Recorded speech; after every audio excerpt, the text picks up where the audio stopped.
ઘણીવાર લોકો આ ફોટો લઈ આવો, પેલો ફોટો લઈ આવો, આ મૂર્તિ લઈ આવો, પેલી મૂર્તિ, એવા પોતાના મંદિરો ભરી દે કે થોડુંક હલાવ તો બે ચાર દેવતાઓ તો ગબડી પડે. અરે એક ઠાકોરજીમાં બધા જ બિરાજે. જુદું જુદું કરવા જશો 33 કોટી દેવતા છે, ઘરમાં કયો કલર કર્યો છે એ ખબર નહીં પડે, બધાના ફોટા લાવવા જશે. પણ મૂળમાં પાણી નાખીએ તો બધા પત્તા લીલા થઈ જાય. જગત વૃક્ષ તેનું મૂળ હરી, મૂળ પોષે વૃક્ષ પોષાય, પ્રત્યેક શાખા જળ સિંચીએ તેથી તરુવર તૃપ્તિ ન થાય. મૂળમાં પાણી નાખો તો બધું લીલું થઈ જાય. જા પર કૃપા રામ કી હોઈ, તા પર કૃપા કરે સબ કોઈ. જેને ઠાકોરજીને રાજી કરી લીધા ને એના પર બધાએ રાજી થઈ જાય. અને એટલા માટે જે તમારા ઈષ્ટ છે, જે તમારા સેવ્ય છે, એને પ્રસન્ન કરવાની કોશિશ કરો. એવું જરૂરી નથી કે બહુ વધારે કરો એટલે વધારે બધા રાજી થઈ જાય, પણ એકમાં ઊંડા ઉતરો ને તો બધા પ્રસન્ન થાય. જો ને દેવકીજીના ગર્ભમાં પ્રભુ આવ્યા તો બધા દેવી દેવતાઓએ પુષ્પ વર્ષા કરી. એમ જ્યાં તમારી શ્રદ્ધા હોય, જે તમારા ઈષ્ટ હોય એને પૂર્ણ પ્રેમે ભજો, સંપૂર્ણ ચેતના સાથે ભજો. એ રાજી થશે તો બધાએ રાજી થશે. બ્રહ્મ સંબંધ લીધો, ઠાકોરજીને કહ્યું કે હું તમારો થયો છું, તો એના થઈને બતાવો. અને પ્રભુને ભજો છો ને તો શાસ્ત્ર એમ કહે છે કે બધા જ પ્રસન્ન થાય. જે ઠાકોરજીને ભજતો હોય ને એના પર બધા દેવી દેવતાઓના આશીર્વાદ સહજમાં એને મળે. અને એટલા માટે સન્માન તો બધાનું છે, આદર તો બધાનું છે, પણ ક્યાંક આપણી નિષ્ઠા પણ જગાવવી. અને આમ સર્વ અન્યાશ્રયોને છોડાવી અનન્યતા ભક્તિ પ્રગટાવી છે. ઇન્દ્ર હાર્યા છે, દંડવત કરતા કરતા આવ્યા છે, પ્રભુનો અભિષેક કરાવ્યો. બોલો ગોવિંદ ભગવાન. ગોવિંદ નામ પરમાત્માનું પડ્યું છે, ક્ષમા આપી છે ઇન્દ્રને. અને આમ ઇન્દ્રમાન ભંગની લીલાનું વર્ણન કર્યું. આગળ રાસ પંચાધ્યાયની કથા. 5 અધ્યાયમાં રાસની કથા છે એટલે એને કહેવાય રાસ પંચાધ્યાય. ભાગવતજી અનુસાર 29 થી 33 અધ્યાય અને સુબોધની 1026 થી 3 અધ્યાય પ્રક્ષિપ્ત છે. આ 5 અધ્યાયમાં ભગવાને જે વ્રજભક્તો સાથે રાસ કર્યો એની કથા. કેટલીક લીલાઓ અધિકારીની લીલાઓ છે, એના માટે અધિકાર છે, અને જેનો જેવો અધિકાર એવો ઉપદેશ કરવો જોઈએ એમ શાસ્ત્રની આજ્ઞા છે. કોઈ નાનું બાળક પૂછે કે કાર કેમ ચાલે તો આપણે સ્ટેરિંગ બતાવીએ. એનાથી મોટો કોઈ પૂછે કેમ ચાલે તો પેટ્રોલ. પણ કોઈ ઓટોમોબાઈલ એન્જિનિયરિંગ ભણતું હોય તો એને આખી એન્જિનિયરિંગ સમજાવે. એમ જ્યાં જેનો જેવો અધિકાર એવો ઉપદેશ કરવો જોઈએ. આ રાસ પંચાધ્યાયની કથા એ કેવળ કોઈ સ્ત્રી પુરુષના નૃત્યની કથા નથી, એ જીવાત્મા અને પરમાત્માની કથા. કારણ ગોપી એ કોઈ સ્ત્રીનું નામ નથી, ગોપી એ અવસ્થાનું નામ છે.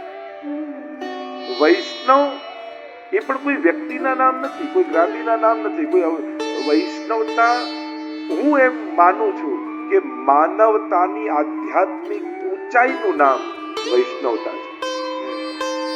જ્યારે એક માનવ, સાધારણ જન્મેલો માનવ એના આધ્યાત્મિક ઊંચાઈને પ્રાપ્ત કરે એ ઊંચાઈની સ્થિતિનું નામ વૈષ્ણવતા.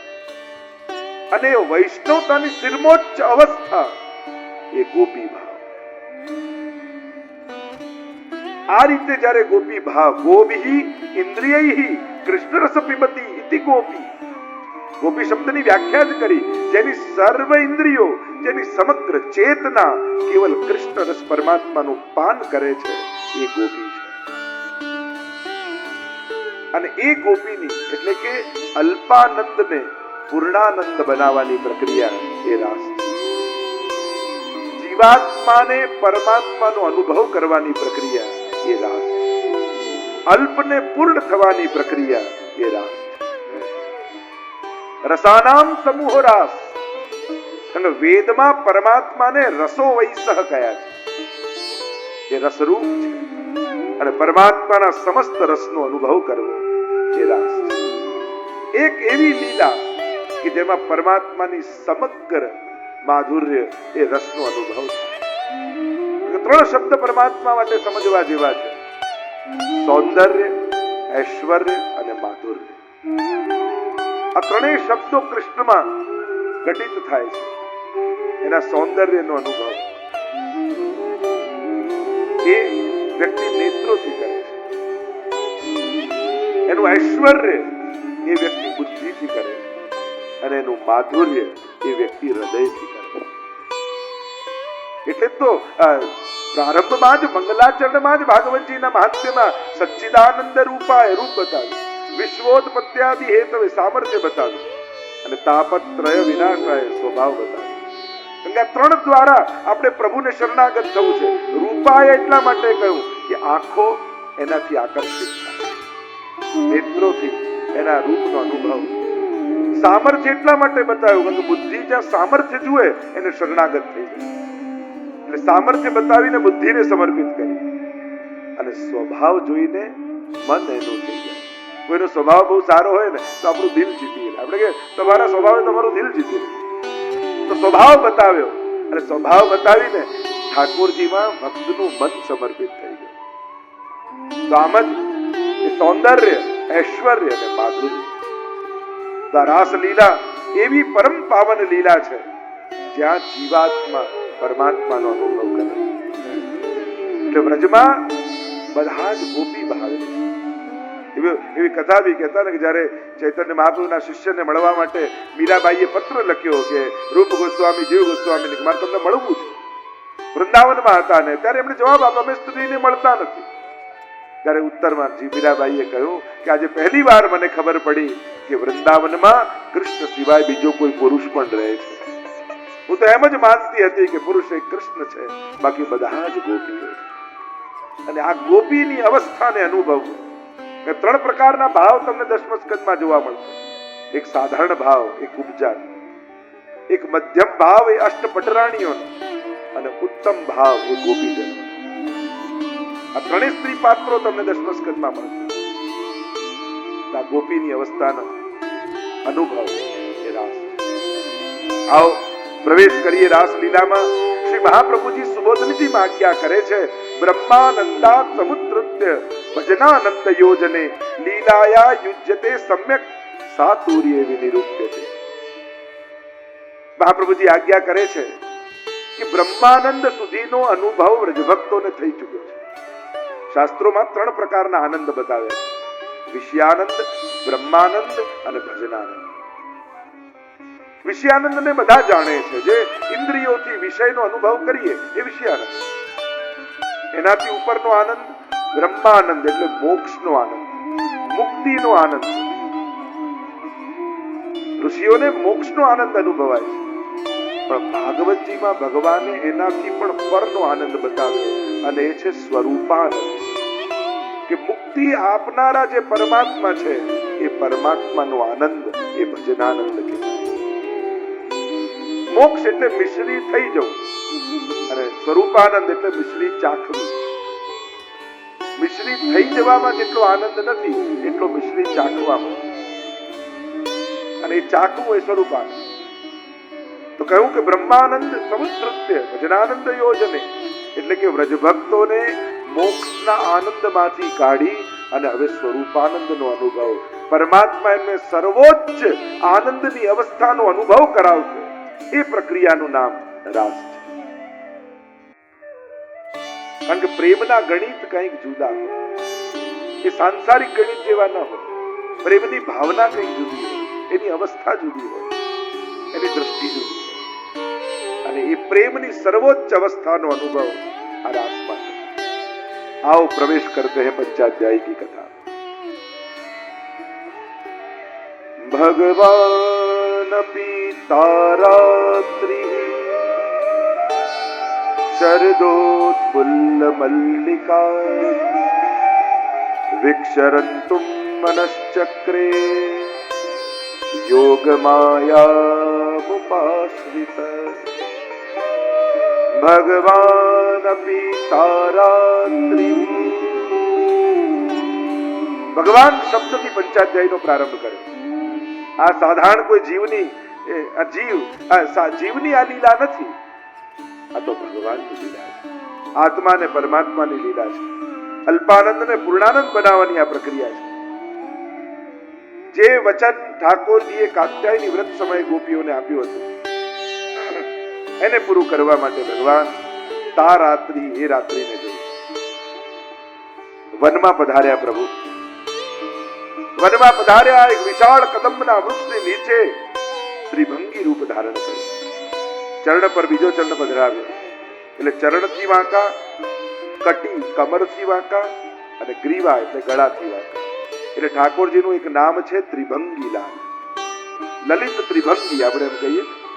3 જગ્યાએથી ભંગ છે. અને અધર પર વેણુ પધરાવી અને ઠાકોરજીએ વેણુના